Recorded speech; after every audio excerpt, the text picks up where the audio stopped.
I'm going to ask the question about the Cowboys, and it's an infused way of asking it. Okay. I'm just coming straight through the front door with you. But I think it's an appropriate way to ask is what's missing?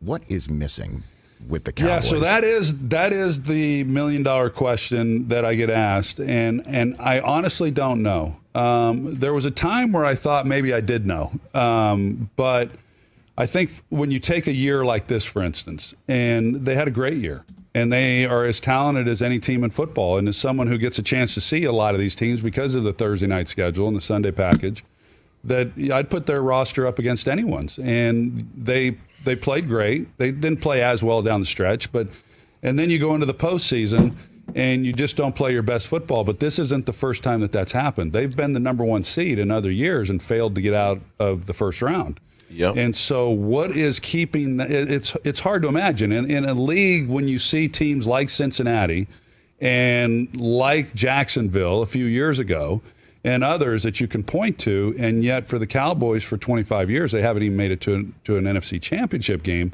Mm-hmm. It's hard to believe because when you look at their regular season record over the last 10 or 15 years, they're one of the best in the league as far as their winning percentage. So I don't know. I really don't know, but I do know this. Heartbreaking for that organization and for Jerry Jones to have the team that they had and pretty healthy when they went into the postseason and not to get out of the first round, really defeating. And it makes for a long offseason, makes for another long season in 22 because this is a team, fairly or unfairly, they're going to be judged on what they do in the postseason. Well, I mean, again, we have Dak coming in here in about an hour, and clearly he had a remarkable season based on the way his previous season ended. But the way the game ended, it just seems like can you point the finger at the coaching staff? Do you think here, or is it something that's unfair to do because circumstances? Yeah, I think it's unfair. I think that as far as the last play goes, I mean, there's a lot of opinions on that, of course. And I know that Mike McCarthy has defended the decision. And I don't necessarily disagree with the call. But when you run that play, you 100% have to get off another play into the end zone. Mm-hmm. And when that doesn't happen, for whatever reason, if it was the officiating, if it was that Dak went too far or when he ran, it doesn't matter. In that sense, then it was a bad call. And I think you have to just own up to that. If you don't get a shot into the end zone when you're already in a position to take a shot into the end zone. But yeah, it's tough. It's really tough. But I don't blame the coaching. I think that's the easy out. I think that's what people do. But no, I think overall, I think they're a very well coached team. And just didn't happen for him. Well, I guess, and the good thing is that everybody's back on the coaching staff, right? That Kellen Moore didn't get a gig, and Dan Quinn was shopping around and then came back. Yeah. And then I don't, you might have missed it while you were making your beer and launching your egg lager, available in Texas and hopefully everywhere else soon. That there was there you go, right next to you. That there was an article on DallasCowboys.com of Jerry flat out talking about Dan Quinn coming back and he's head coaching material, and Sean Payton was on the staff before and everybody knew at the time that he could be a head coach, and Jason Garrett, and he's talking about Dan Quinn being head coaching material. And well, what about Mike McCarthy? And his answer was, well, Mike knows that someday he won't be the Dallas Cowboys head coach. And it's just or does he? Now I guess he does. What's up with that? I mean, that sounds like I don't understand that one. Nobody understands that. What we do know is this, that Jerry is really smart. I mean, he's a really smart guy. And so I don't, and at times, as we know, sometimes he'll shoot from the hip. But I think that, in those comments, I think he had time to really reflect and know what he wanted to convey and how he wanted to say it. So for there not to be more support, there had to be a reason behind that. Yeah. Is that to, warm up the seat a little bit and motivate? I don't know, but a little unconventional. It definitely is. You think? Hey, you watched all the way to the end. Thanks for that. Watch more right here. Well, hello, good people. Mark Holmes here, of course, with my buddy Cowboy Jobu, as well as Joe Bear in the house. And as always, I want to thank each and every one of you guys as well as you ladies for being here and being part of the Jobu Sports Report. So let's get open for business and wake up the football gods here. I'm sorry, I'm a little discombobulated. I've been running around like crazy. I'm on this damn keto high. If you've never done keto and you've ever never been in a keto high, I swear I'm just like I love weed. I love weeds in here. He'll probably explain how the euphoria that he has from smoking all that weed. Well, I get that from the keto high, man. It's crazy, but it's just like I'm just bugging like crazy. So we sit here. The day after tomorrow is the Super Bowl, and unfortunately for the 26th year, we are not in it, and it sucks. But before I get into everything, because we got a lot to get to, my man DMV is going to be in the house. He's going to join us at 9:30. I've got an insert I want to play from talking to Micah Parsons' dad yesterday, and we've got to figure out what the hell is wrong with the Dallas Cowboys. Why is it that we just cannot seem to get our shit together? Why is it we just seem discombobulated and so forth? And did the Dallas Cowboys get dissed completely at the honors? I mean, because it seems like they literally tried to disgrace us. So with that being said, I got to say hello to all the lovely ladies in the place. There is Roland's Review, also known as Stacy. What's up, Stacy?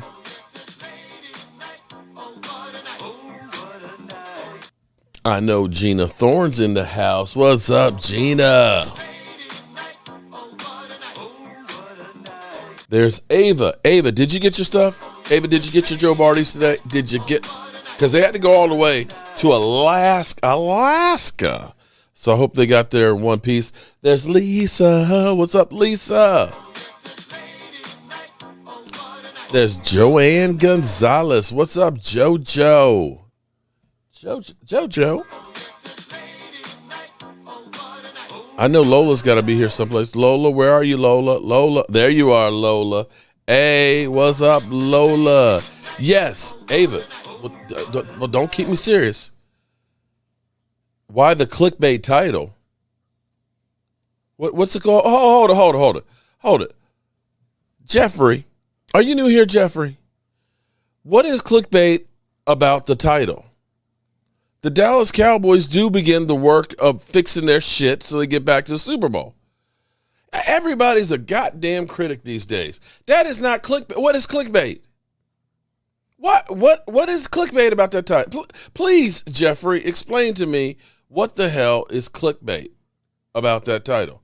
They are getting back to work because they've already decided who the coaching staff is going to be here. Isn't that getting back to work for next year? They've already talked to Dak Prescott about fixing, getting some cash and restructuring. Isn't that getting back to work? It's been a few days since I've been able to go into somebody's ass. I can feel it. I can feel it now. And there's Amanda Brown. What's up, Amanda? I mean, seriously. What the hell? I bust my ass off. Aisha Robinson, what's up? And literally, I've been busting my ass trying to work my ass off, trying to get rid of it because I'm trying to lose some weight. But everything I do, somebody's got some smart ass shit to say. Why the clickbait? There is nothing clickbait about. If I said, I can't remember what the whole title is. The Dallas Cowboys begin the work of getting back to the Super Bowl. What? Please, Jeffrey, explain. You just playing? Oh, you just playing? I don't remember asking you a goddamn thing. I'm just playing too, man. I'm just playing too. Okay, all right. So let's get to a joke here because the NFL honors. It was no honor for the Cowboys other than Micah Parsons. The Dallas Cowboys were made the butt of the joke. The fact that D-Ware didn't get in and Richard Seymour did, I just don't see how that happened. I just don't. To me, that was like, we're just going to dish you. I know he'll get in eventually, but come on. Richard Seymour and not DeMarcus Ware. Okay.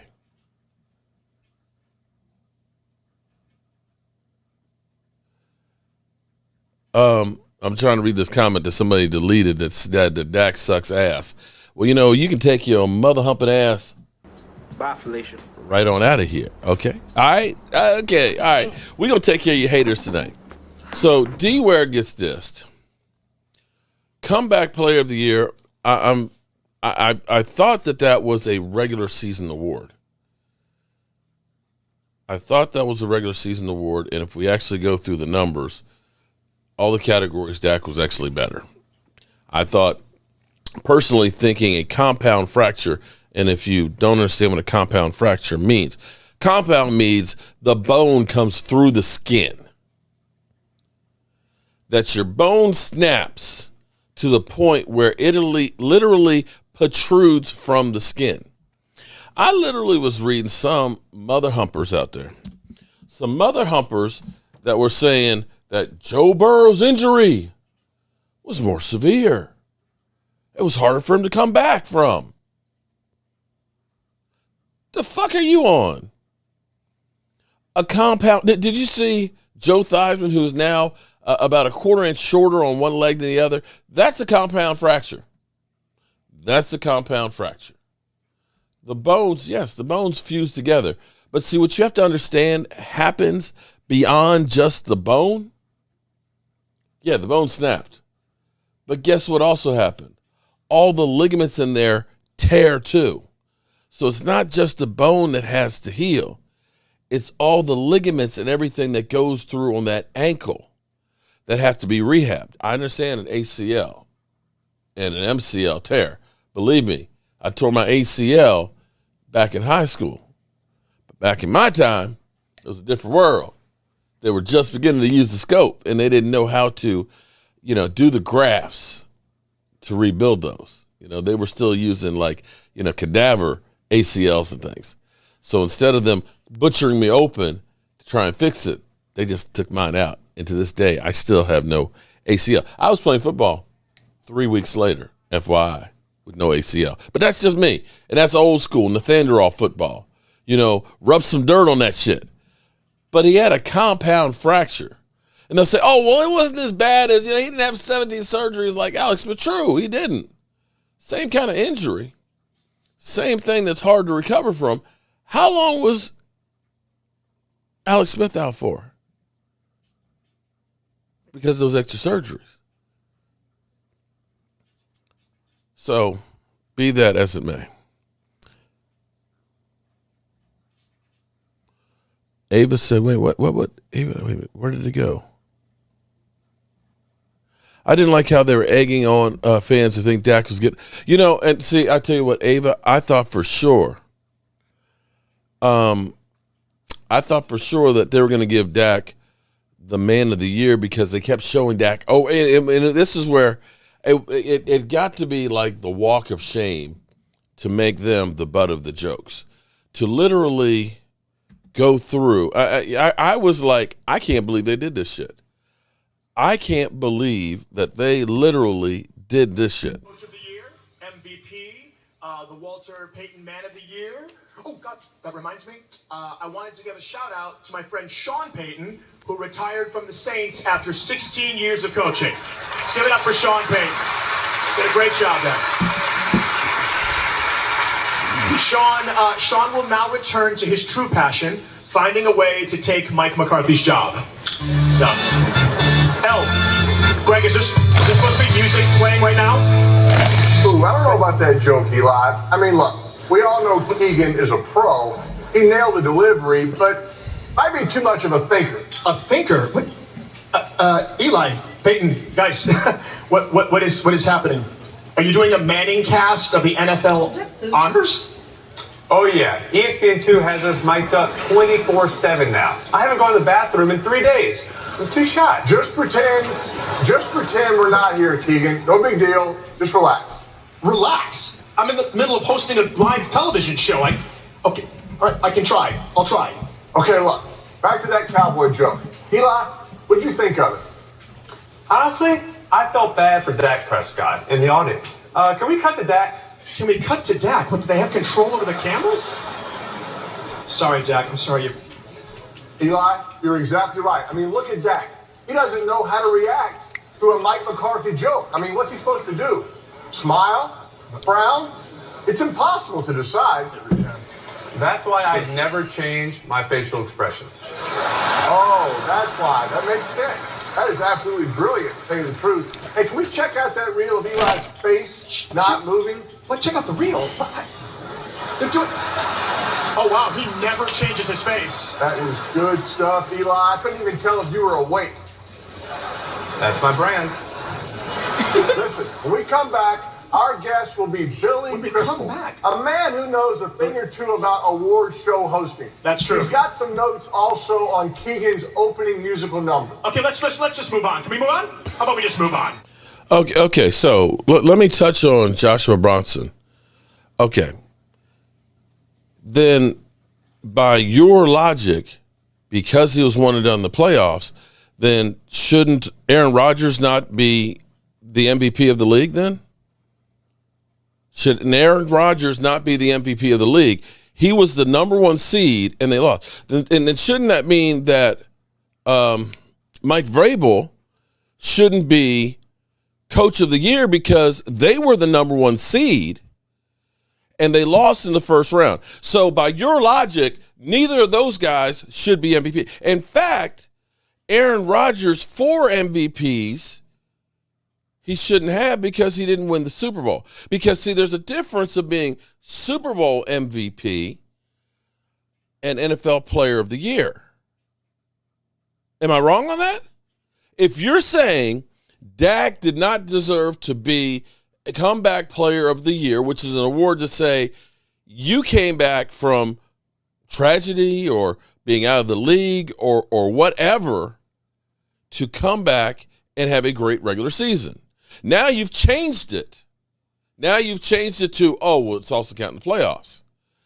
Do you know how many NFL MVPs that don't win the Super Bowl or don't have great offseason? There's quite a few. Let me say this, because if it's a regular season award, shout out to Omar. Omar actually posted this on Twitter this morning. He did a comparison of everything Dak versus Joe Burrow. Dak regular season, 12 wins, 5 losses. Joe Burrow, 10 wins, 7 losses. Record against winning teams. Surprisingly, where everybody else used to always say, well, Dak can't win against winning teams. Can't beat anybody with winning teams. Well, this past year, we were 6-4. 6-4 against winning teams. Joe Burrow, 4-3. The division games. Cowboys with Dak Prescott, 6-0. Joe Burrow, 4-2. TDs. Dak Prescott, 37. Joe Burrow, 34. Interceptions. Dak, 10. Joe Burrow with 14.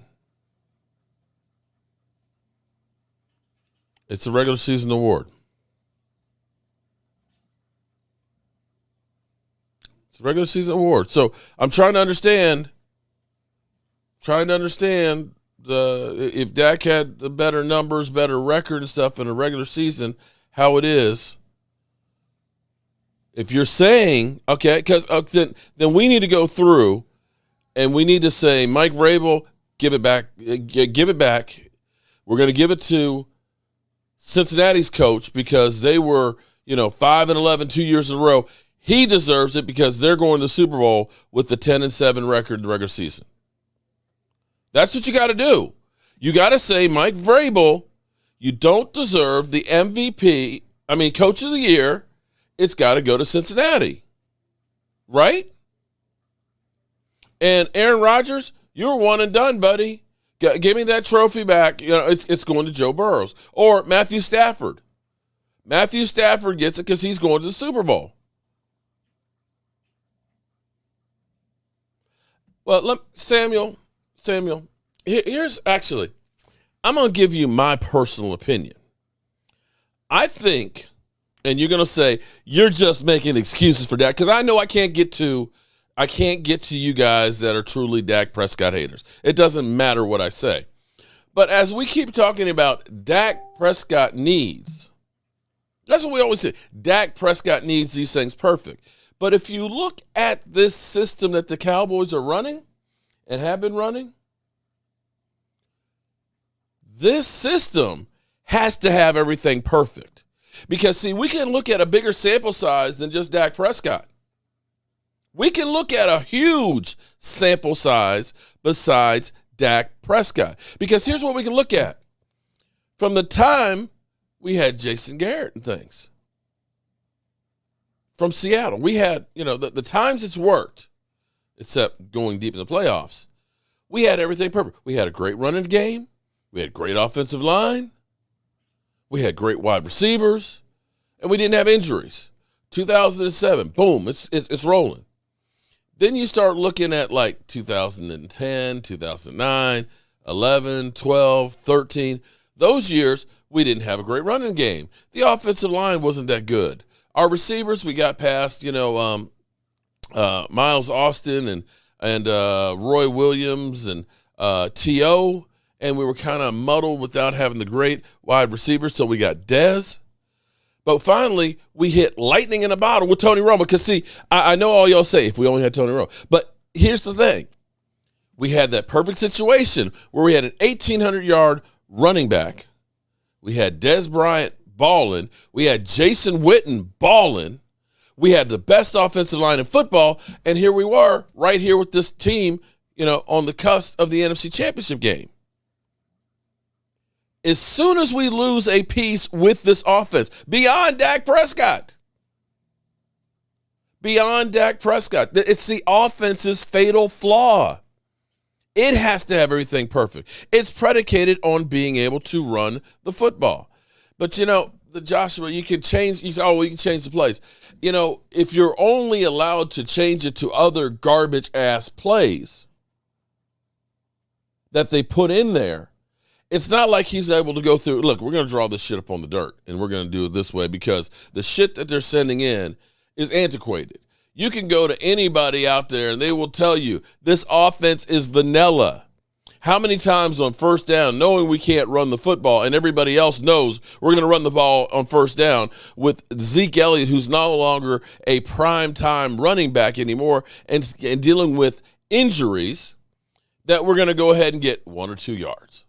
Now it's 2nd and 8 or sometimes 2nd and 12. And then we turn around and we have penalties. So now, mind you, we had 19 drives killed by freaking penalties. And you can say, you're just making an excuse for that. No. This is the reality of the system.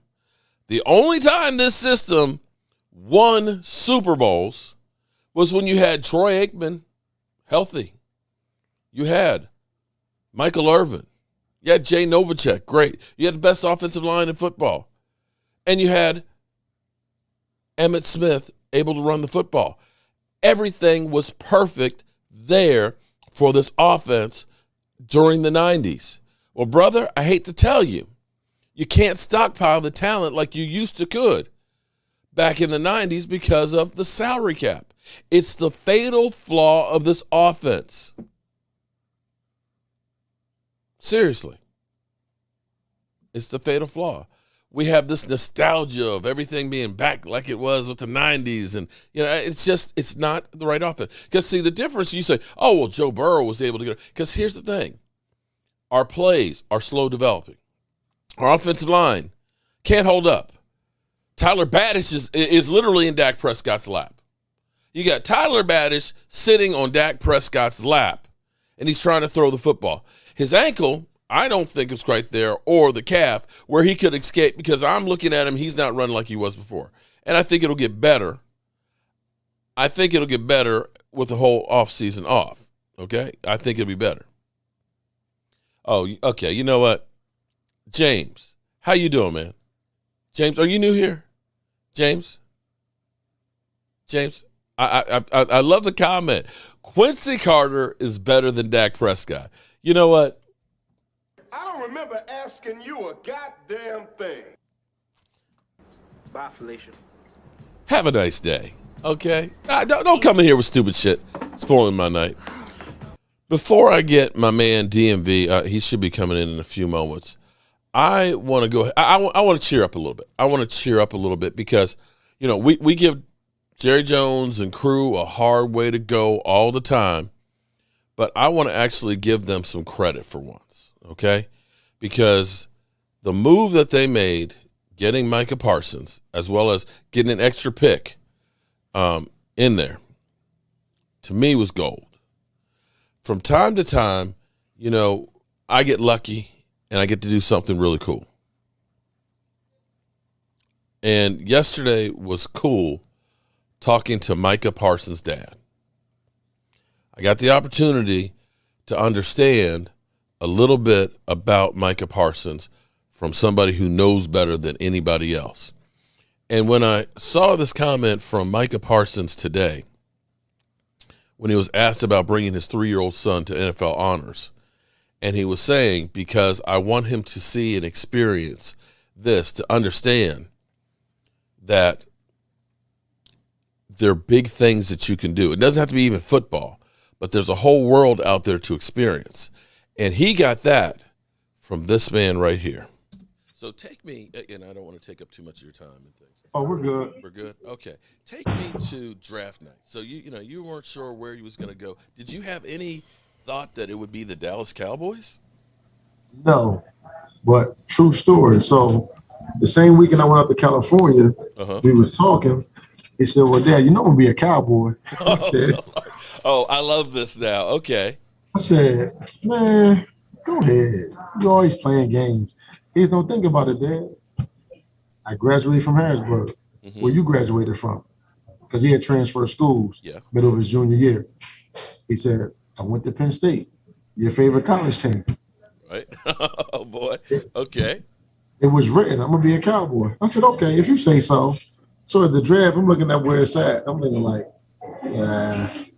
Because now I'm looking at, after the combine, after he ran the 4.39, I said, oh, he's not going to fall that far. Because, I'm from the era where you pick the best available player. The Cowboys sitting at 12. No, they're sitting at 10. I'm not taking away nothing from nobody. If you're taking the best available player, there's not 9 guys better than Micah Parsons in the draft. So by the looks of it, you can't argue that. He's not gonna go to the Cowboys. But he made a mark after the Cotton Bowl. He said, hey, I want to start my NFL career where my college career ended. That was in Dallas. Wow. So when he says you can bet on me being in the Super Bowl. Yeah. Okay. I'm taking that. I like hearing that. I'm not going to say what year it's going to happen for him because he's always trying to do it the right way. Always been humble, just playing with the talents he was blessed with. And now that he's learning the little things, it just makes him even better. Like he was already blessed, with natural stuff. Like we wasn't in the backyard handing the ball off, working in the dirt. We just signed him up and let him play. Wow. Okay. So he's been playing off natural ability for most of his life, but now getting to learn hand movement and placement, feet working, really learning that makes him a dangerous player now. So that night, it's the draft. You're believing that he's definitely, a top 20 pick easily. You believe he's the best player out there. The statistics, to me, he's generational talent from what he did. But when they called him for the Dallas Cowboys, how did you feel? First, it was the phone call. So hold on. First, let's go rewind back. So he's in his Dallas blue. I'm in my gray.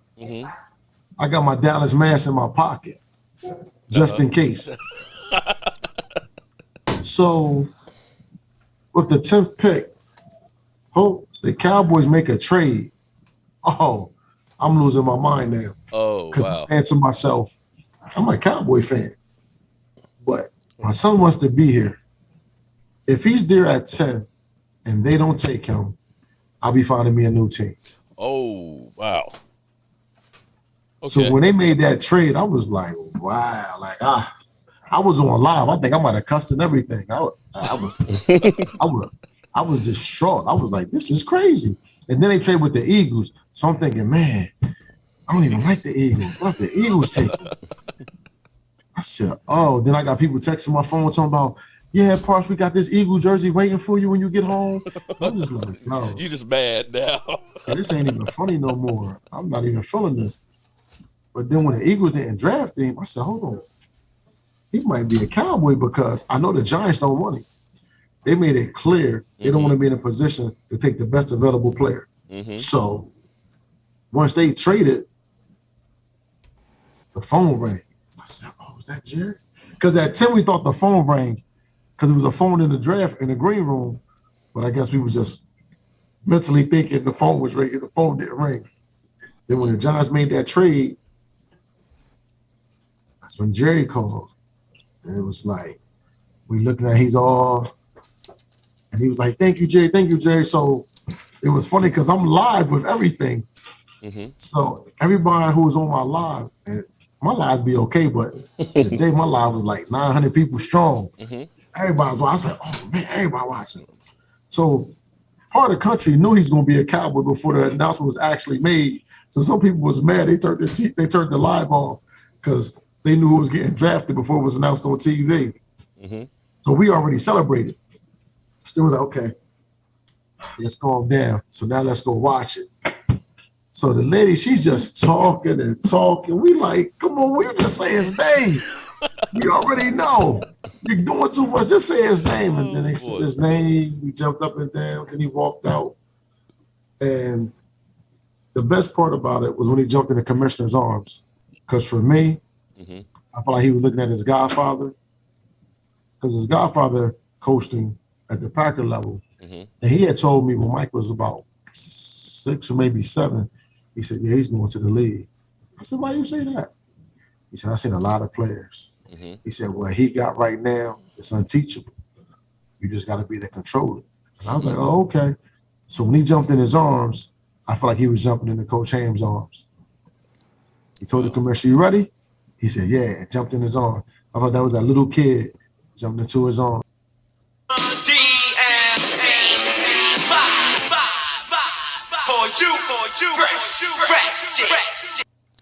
Well, what's up, good people?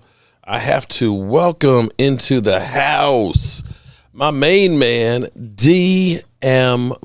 What's up, DMV? What's up, man?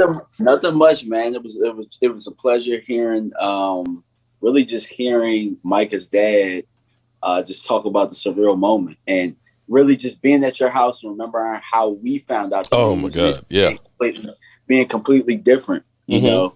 And me being one who was kind of pissed off at the pick at the time because you still want Kyle Pitts. Well, I wasn't pissed off that we didn't get Kyle Pitts. I wanted to tackle. I wanted Slater at that point, but it turns out that they ended up building around our defensive player something like they hadn't been doing in the past. So I was really ecstatic about the pick once Dan Quinn and him got to work. It was something that, you know, it's very magical. So I'm glad that for once they were right, I was wrong, and I can live with it. Well, let me give a shout out to Jessica Hardity, who is cancer-free. Shout out to you. And Amanda Brown, welcome to the chat. And I have to answer something, or somebody, what was the comment? People are getting on me. Mike Tyke. Wait, the Cowboys begin the work of getting back to the Super Bowl now. May I ask what the hell the Cowboys are doing since the 2016? Get the fuck out of here. What have they been doing? Because here's what's so funny to me. Because I keep hearing so many people that are saying, if they hadn't paid Dak, you know, we could get players. But I'm sitting here like, we had a $17 million cap hit last year for Dak. And this year it's going to be $18 million. So his first year it was $680,000. Second year and third year was $680,000. The fourth year was $2,000. Why didn't they build a team in those 4 years then? If y'all sitting there mad that Dak got paid, we had 4 years where he was the lowest paid starting quarterback in the NFL, and they didn't do shit with it. So, you know, take the money, Dak. I'm sorry, DMV. What's up? Nah, I mean, you're absolutely right with what you're saying. Absolutely. And here's the thing, though. Like, we think about, you named him earlier when you talked about Aaron Rodgers winning MVP. Mm-hmm. He took big money, didn't he? Oh, yeah. So do you hear Green Bay fans saying, oh, we're pissed off that he took all of that money and we can't build around him? Mm-hmm. What you're really saying, really, ultimately, is you don't believe in the organization when you're blaming Dak for taking his money. You don't believe that they could put the players around him. You get what I'm saying? Mm-hmm. You blaming him for that, which is something, I mean, it's a common theme. The organization, really, the front office, is just ass backwards. Like, if you just listen to what everybody else is telling you, you know where the issue is. Jimmy Johnson came out this week and said that Jerry doesn't like to be wrong, right? Right. And so he keeps trying to get that square peg in that round hole. Yeah. Cheeto pretty much came out this week and said that the culture was nothing like he'd ever been a part of. Mm-hmm. He's in the Super Bowl, isn't he? Cole Beasley said the same thing about Buffalo. You know, I mean, I can only imagine what the guys in Kansas City, Damian Wilson and Hitchens are saying, where, you know, they get their Super Bowl rings or they're going to the Super Bowl or they're going to deep playoff runs. I mean, for 3 years in a row. I mean, what is it, guys? You know, I'm telling you, I'm more and more. It's beginning to make sense because everybody keeps saying, well, Dak has to have everything perfect to win, but I'm telling you, it's the fatal flaw of this offense, which basically was it worked for Jimmy Johnson because he had the best of the best.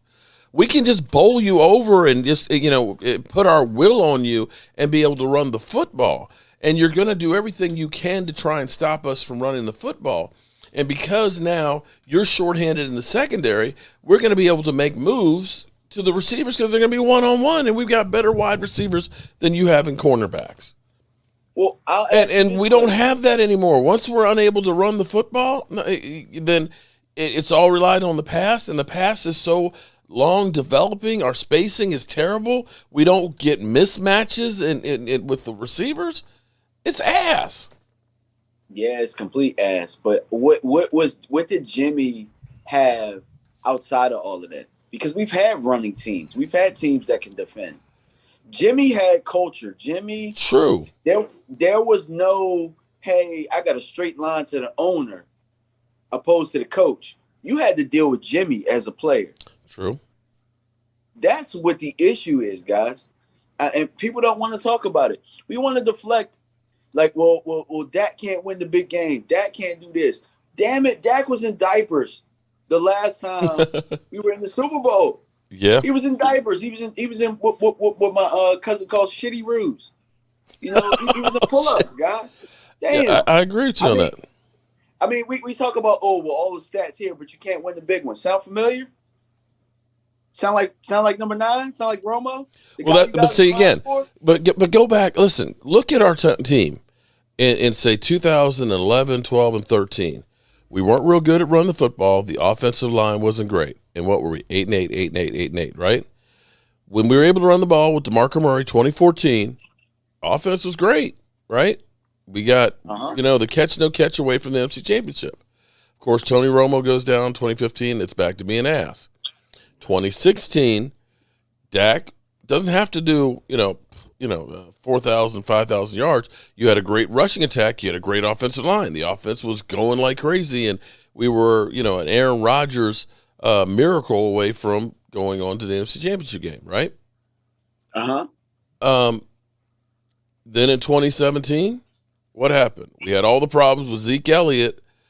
Being on the commissioner's list and being suspended for those games and all that. So, and then we had Tyron Smith. Again, the offense, every time everything is not there perfect, it's just not there. It's just not there. But and that's beyond Dak Prescott. That's Tony Romo too. I'm saying whenever, back in 2007 when we had Marion Barber and what's his name? We had a great running attack. Julius Jones. Jones is the other running back. Right, but we were rushing for about 2,000 yards. And again, you looked at that team, number 1 seed in the NFL, and it was a bot snap by Tony Romo that ended up killing us in Seattle. But those teams, you look, every time we've been able to run the football with this offense has been great. But, you look at other offenses that realize our offensive line isn't great, so we have to get rid of the ball quickly. We can't pound the ball between the tackles. We're going to be able to use the screens and develop doing quick screen plays. That way, the defensive linemen, they've got a second and a half to get there, and that's not enough time for them to get there. But everything is so long developing. And you pointed out some of the spacing that we've got, where we've got Blake Jarwin on the side by himself, and we got Trips on the other side, and you've got no mismatches whatsoever. You looked at the spacing of what Kansas City does, you feel like you're watching chess versus Connect Four. Yeah, definitely. I mean, I don't know how else to say it, man. We just, it's a culture thing, Mark. It has to be. And I talked about this week on my channel. Mm-hmm. Not on my channel, actually on my Twitter. It was actually a tweet that went kind of wild. A lot of people liked it. A lot of people came at me. A lot of trolls. A lot of one follower people, really went all out at me. And I pretty much said, I'm going to back Dak on this. I'm going to back Amari because we've seen this before, where we've seen the ownership kind of take heed and take everything away from them and place the blame on the players. And now we're going to talk about Dak's $40 million contract. We're going to talk about Amari's $20 million contract. And that's the problem. Jerry goes on a rant and none of the coaches change, or the coaches don't. None of those guys are held accountable. No, they're not. They're not held accountable, but the players are. We've seen that time and time again. But then again, we've also seen coaches held accountable a little bit too late. But when they're held accountable, it's too late. Only people that are not holding themselves accountable are the people that aren't changing. True. Well, okay, so now we've got the problem of we still have Jerry Jones. Jerry Jones is not going anywhere unless it's in a box. And I don't think that's going to happen anytime soon. He's too ornery to go. I mean, we're too cursed for him to go, and I'm not wishing him to go or anything like that. We got to figure out, with the same coaching staff on the offensive side, how we fix this. I'm beginning to see some mock drafts, and I'm hoping that I can get you on board because I know how much work you do with the prospects and things like that. That's not my forte at all, and I'm hoping we can work together and definitely get this stuff together. But as I'm beginning to look at some of the mock drafts, I'm seeing people, instead of saying left tackle, they're saying, looking at guard. And going through, I went through like the last 3 drafts. And, there's certain players, like I think I've said this before, there's certain players, there's going to be a lot of them picked, right? Yeah. Mm-hmm. Last year there was 5 quarterbacks. The year before it was 3. The year before that it was 2. Tight ends. There's only been 2 tight ends picked in the last 3 years in the first round. Wide receivers, you got 9 receivers picked in the first, 23 picks because we picked 24. Cornerbacks, you've had 6. You've had offensive tackles. This is amazing that there's been 11 picked before 23. 4 linebackers, 8 defensive ends, only 1 guard and 1 center. So if we're looking at our offensive line, are we better off saying that we'd probably get about the 5th best prospect at left tackle or possibly the number 1 guard prospect? I'm always the person that, I like best player available, but I also like best position available as it fits our need. So if you're looking at 5th best tackle or best guard, I'm going to go with best guard. Yeah. That's how I would do it. Yeah. But we've got to, okay, so I'm still trying to figure out what we do about Tyron Smith, because that is the linchpin on everything that you do. If you say we're going to try and trade Tyron Smith and see if we can get a 5th round and a 4th or a 3rd and a 5th or whatever, I think we're a year past that at this point. Maybe well, maybe you get a 5th round but or just cut him. Then we have to either get a free agent left tackle, or we got to get one in the draft. Or I still believe that Terrence Steele, by the end of the year, was our 2nd best offensive lineman. I agree. And most of the time when Tyron Smith was back, he was sitting on the bench. Yeah. So, I've been trying to play different scenarios. I'm thinking, Do we say Terrence Steele becomes our left tackle and we keep Lyle Collins and let Tyron Smith go and try and draft the guard and see if we can pick up somebody as a center? Maybe we go later in the draft, try and pick up another center. Not in the 4th round. Maybe you look in the 2nd or the 3rd.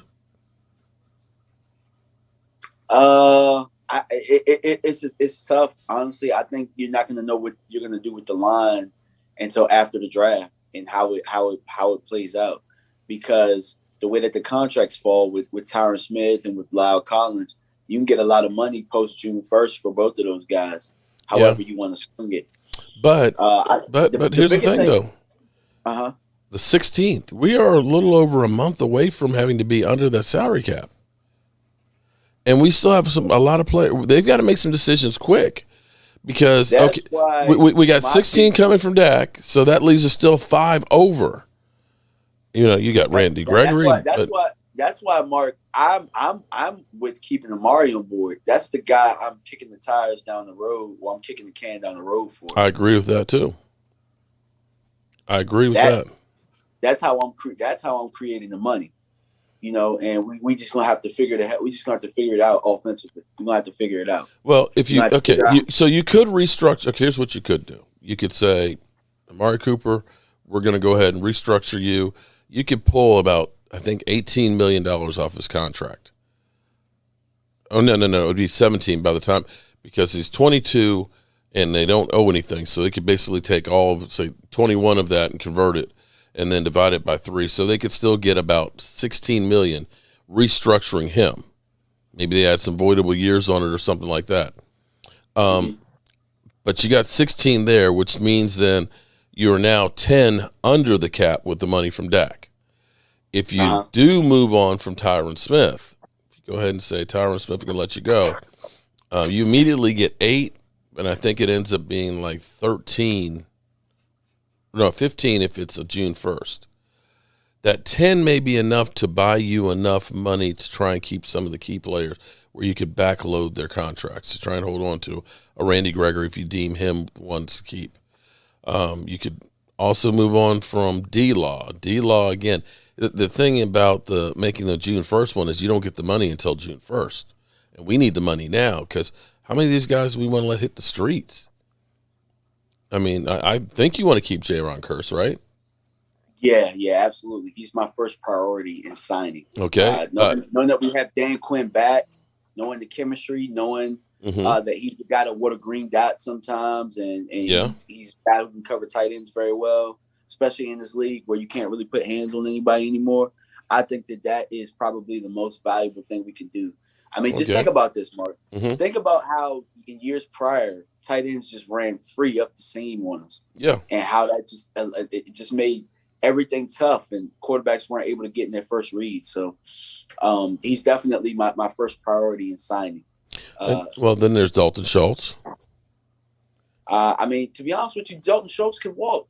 I was trying to tell people this last year when we were talking about tight end and how we don't need a tight end. We got 2 guys that are serviceable. How did that work out for us this year? I mean, Schultz was pretty good. It's pretty solid, but I'm not paying him top tight end money.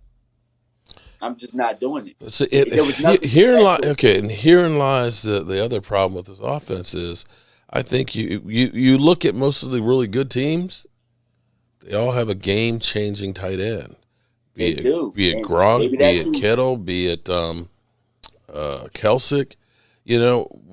We haven't had that since Jason Witten was a younger man, where you say, I've got a security blanket that I can, that Dak can rely on and get that ball to him. Agreed. I don't know that if we get rid of him, we got to get somebody that's going to be better. Well, yeah, exactly. And here's the thing, though. Did he really stretch the field for us? No. Did he keep guys out of the box?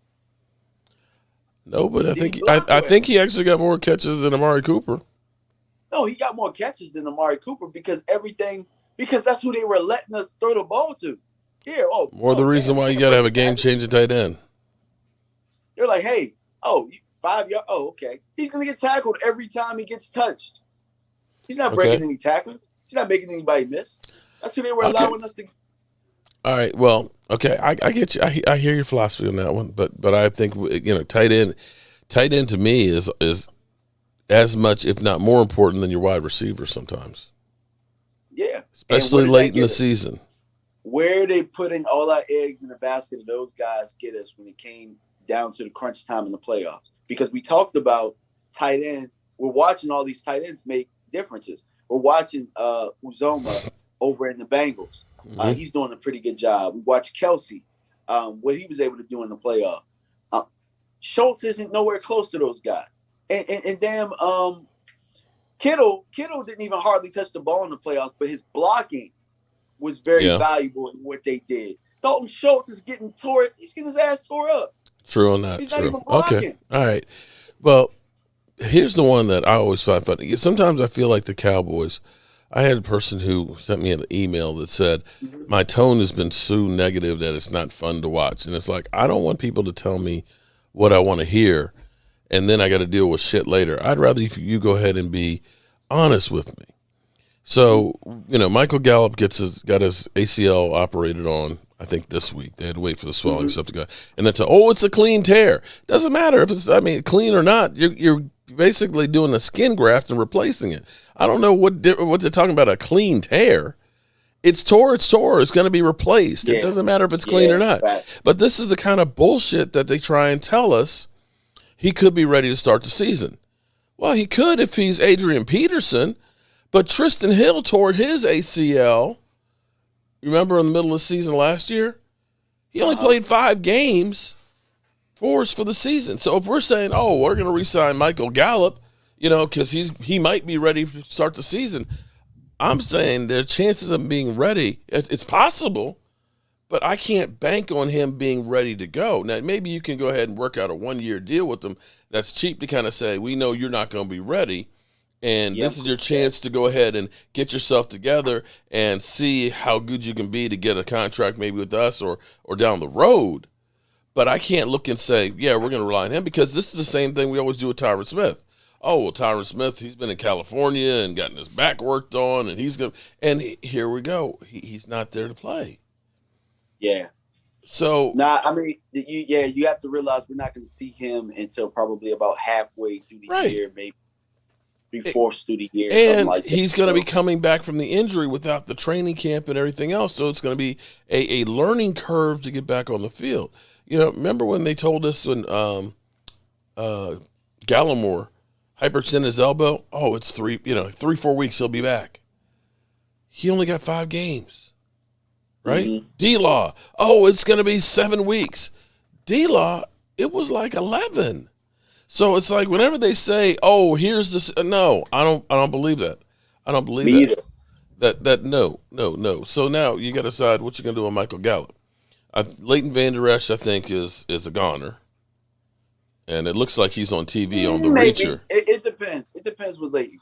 The reason I say that is not because I necessarily want Leighton back. But once he tests that market, is that market going to look good for him?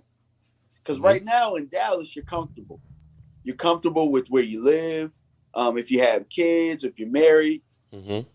Now, when you get a chance to look at that market and they're not really coming out with that money like that, it might look a little better to come back to Dallas. So I'm not saying that he's somebody that I'm trying to, we need to get him back, but let him test the market tight. And we got the thing is I personally, I get a lot of flack from people.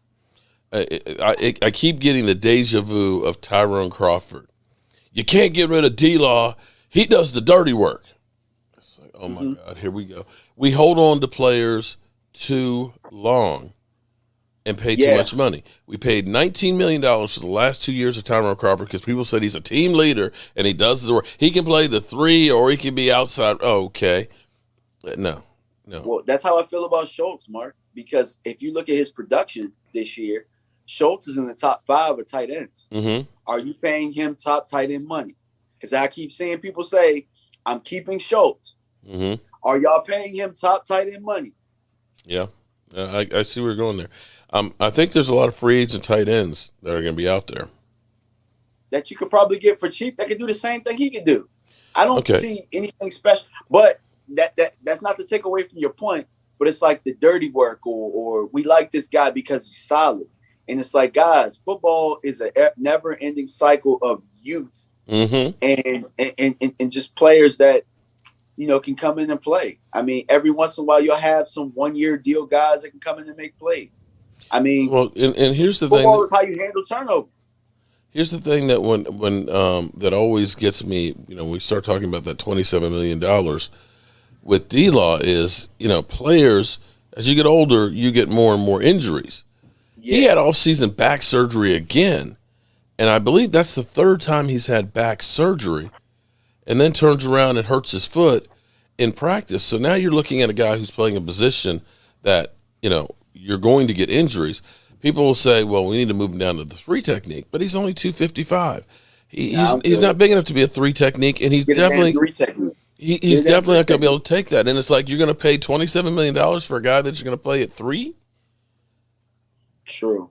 But for me, I see that evolution right now because of when Giovanni and Clowney came out and was running the speed. He wasn't the guy that we thought he was going to be at that speed. But you see how now speed, because of the passing game, you've got to get to the quarterback quick. It's basically, 2 seconds, that quarterback better be getting rid of that ball or he's going to get laid up. Damian Clowney is a free agent, by the way, just to let you know. I've never, no. To me, he's a bum. I'm sorry. No. But I don't know. I mean, all I'm saying maybe with Dan Quinn he'll be able to do some great things, but I'm not saying that I would necessarily break the bank for him or that I want him like that. But you got to bring something in to replace Randy Gregory if you don't get a guy in the draft right away. Yeah, because you're talking offensive line at 24 might need to be a pass rusher. Well, for me, I really think that Micah needs to be on that edge a lot more. I think you've got to exploit the talents that you have, and the way he can bend that edge with that speed, you've got to use it. And see, I looked at our sack numbers went down from once D-Law came back. Mm-hmm. And you've got, Micah can play middle linebacker. There's no, thing. We've seen him in coverage. He's a hell of a lot better than Jalen Smith by far. But is that how you're going to really maximize his talent? And I just see D-Law is kind of, $27 million. That's a big number. And as everybody's sitting there bitching about how much money Dak is sucking up, take a look at that money right there. That D-Law is getting paid with only 14 sacks in 3 seasons. True. Hey, Mark, I got to get off. I got to stream. I got to start, Facebook. Is it 10 o'clock? Oh, man, damn. It's 10 o'clock right now. All right. Well, I'll be seeing you on Sunday. And everybody, we're going. He's going to get ready to live stream on his channel. So everybody, tell everybody where to find you and where to jump over on there. Oh, yeah, definitely. I'm on YouTube, DMV Fanatic. Also, it's live on Twitter, and it's on, it's not going to be on Facebook, like for people who aren't my friends, but yeah, click over to DMV Fanatic. You guys see me in the comments. I'll leave another comment. And I appreciate y'all, man. I got to get started, man. Yeah, and we'll see you at Super Bowl Sunday here. You and E2 Blue will both be in the house. All right, man. Peace out. All right, man. Peace. Okay, so I was actually really enjoying that conversation with my man DMV, and I forgot that he's got to go on live too. We did pay D-Law a lot. We pay that. That's what the Cowboys do. We pay a whole lot of money, and and here's where I hate to say it. James Davis, Achilles Smith. You know what? I don't remember asking you a goddamn thing. Okay, don't come in here with stupid shit trying to destroy my flow. Come on, man. Don't give me Achilles Smith. Man, kiss my high yellow ass. Kiss my high yellow ass, man. Come on. Stop being stupid. But here, Jim Master, here's the problem with restructuring. All you're doing is taking the same amount of money and you're making the pain later on. Are we really thinking that he's going to be able to play 2 or 3 more years that we can make up for that money that we're talking about?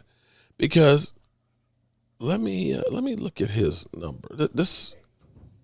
Hold up. And we're going to get out of here in a few because I want to let my man DMV is going to be doing his thing because he's a stone cold New York rap machine.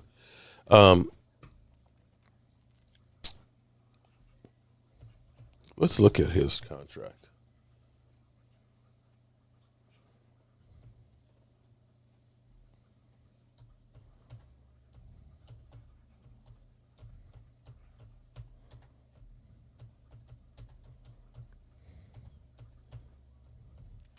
So here's the problem with D-Law's contract. Let's look at it here. Nope, wrong one.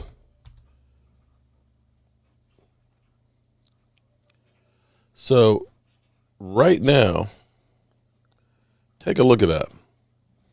So his cap number last year was supposed to be $25 million. This year it's 27. Okay? So if you go through and you say, we're going to restructure that money, you see how much money it is, dead money right now, $19 million, and then the following year it's $11 million and $3 million. What you're doing is you're taking, let's say, $20 million of this, and you're now dividing it up on all of these. So that means you're taking this and saying, okay, next year it'll be $17 million of dead money.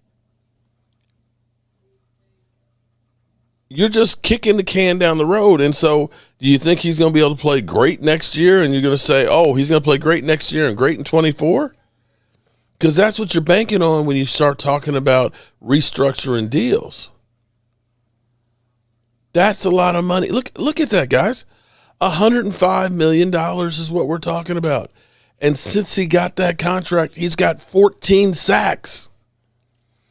14 sacks for 19, 20, and 21.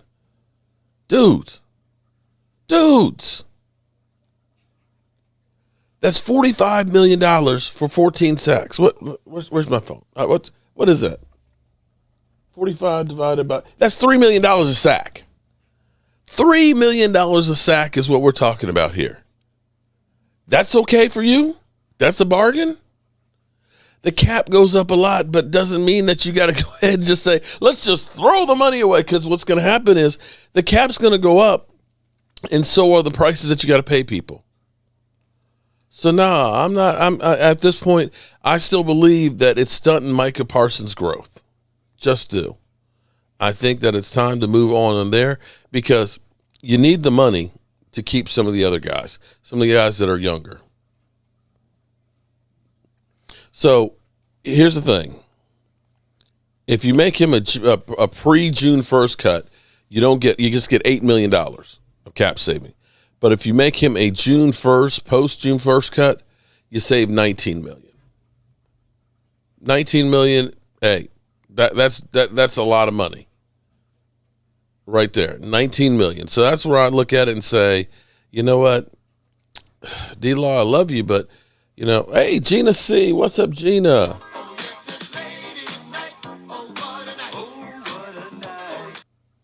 I mean, we're talking 3 sacks this year, guys. 3. I can't look at 3 sacks and say, yeah, 27 next year. I just can't. Gina, did the stand work? Did the stand work for you, baby? Wish God made me 6'4", 265 and fast and bang Jerry. Oh, yeah, I'm with you on that one. I love weed. Work on getting the O-line. And to me, that's the key, Terry, is we've got to get the offensive line together. If we don't get the offensive line fixed, it doesn't matter what else we do, because we're not going to be able to do anything else.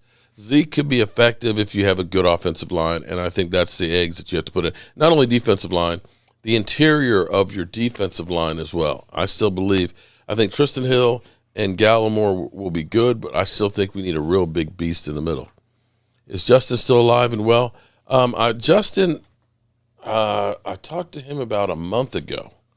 I feel like more stars should want to play for us because Jerry gives out ginormous contracts for very little production. Yeah, true, but doesn't always mean they want to come here and play. They just want to get the money.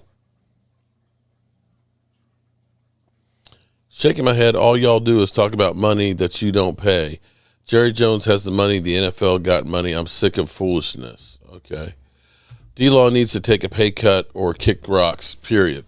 But, I don't think he's going to take a pay cut. You're talking about the same guy that was like, okay, I'm not going to go ahead and get my shoulder operated on until I get a contract. And that hurt that first year of that contract because he didn't. D-Law is a prime example of tricking owners and fans that he's going to get better when they get conservative and don't play as hard. It becomes about the money. You're right about that. Well, I'm glad you love it there, Gina. Cool. Well, I tell you what, I'm going to do one more thing here. I want to let my man DMV is going to be doing his thing. And I want to make sure y'all get a chance to see all that because he's put in the work. But I want to show you guys. I want to get one more of these in here tonight because I think it's definitely worthwhile. So check this out. I think. Hold up. Check this one out. Definitely could be. I don't know Micah personally or anything like that, but from what I've seen on him, the greatest compliment I can make about him is having played football with Charles Haley at JMU.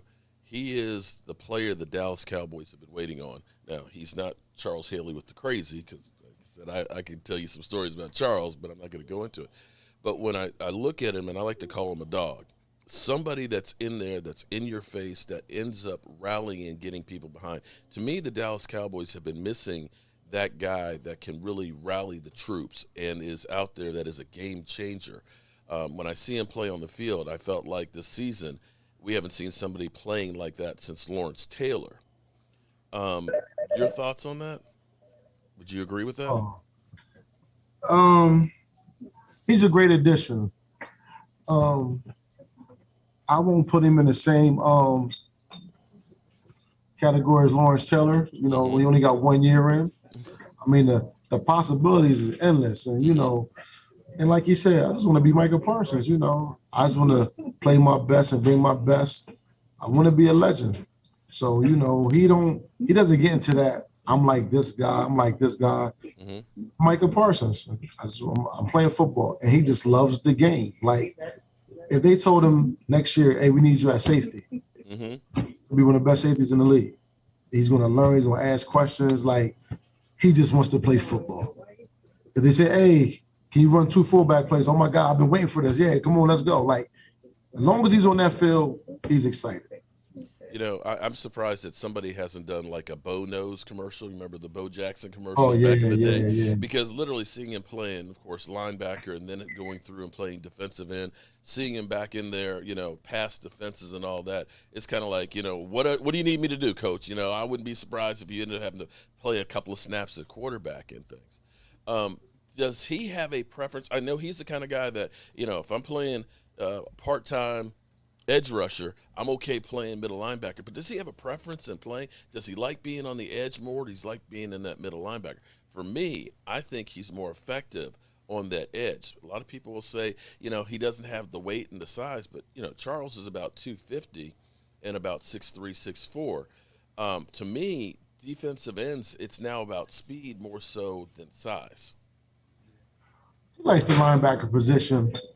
But I'll tell you, like I tell anybody else, mm-hmm. if you want to maximize him, mm-hmm. let him stay on the edge. I have to agree with that 100%. I mean, from little league to middle school to high school, like him on the edge is almost like B.A.M was at corner, mm-hmm. just there on one side of the field. Like I said, when he made that call to me and said, yeah, man, Tank got hurt and moved me to DN, I was excited. I'll be honest. I was like, oh man, I'm not sure. Being a rookie, just coming out and having the problem with being a rookie is, you're the big fish in a little pond. Now you go to the pros, everything is faster, and you're now playing against all big fish. And to go from playing middle linebacker, now I got to play edge, and it's like, how you're going to learn all of this quick? To see him make that transition was like, wow. It was just amazing to watch. But see, this is the thing. It really wasn't a transition. You got to understand, he played defensive end from age 6 to age 18. He played DM. Only thing he might not knew was really the hand movements. But to come off the edge, to move, he been doing that. And then learning with DeMarcus and them, they really teach me more hand movements and everything. I said, oh, and like he said in that one interview, yeah, he had a lot of work today, didn't he? Yeah, because again, when you bring in that speed every play, that wear them tackles out. Oh, without a doubt, yeah.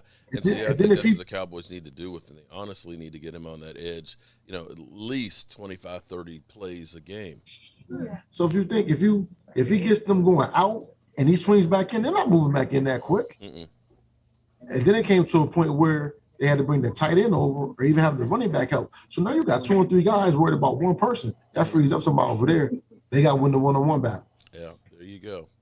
Well, I've been on here. James Davis, he's not a Lovie Smith lookalike. That's actually Micah Parsons' elder. That's Micah Parsons' dad right there talking about his son. So I see we got plenty of haters and stuff here in the house, but I'm going to get ready to get up out of here. But I'm going to do a drawing before we go. Sunday, we're going to give away one of the big butcher blocks during the game. And we're going to give away the Roger Staubach print that I have made over here. Let me see if I've got, do I have that print? Okay. Nope, I don't. Okay, so that camera's out.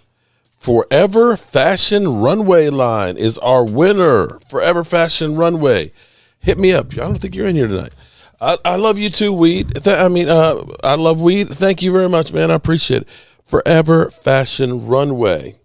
So, I hope you guys enjoyed our live stream tonight.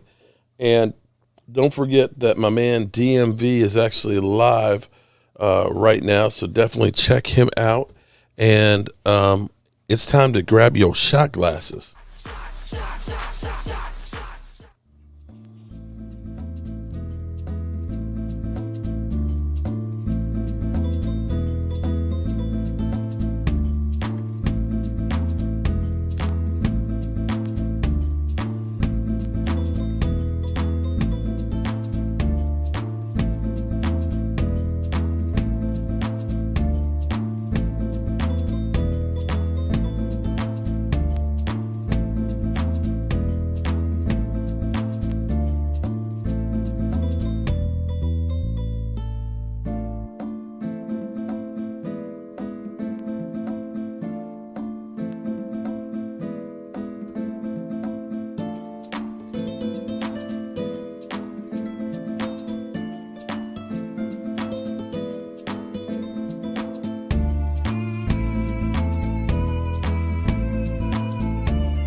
Well, as always, everybody, I appreciate each and every one of you all. Don't forget to tune in to my man DMV. We're going to be doing some work together, getting ready for the draft. Don't worry. The offseason is going to go by quickly. Just remember, tell somebody you love that you love them, because you might not get the chance later.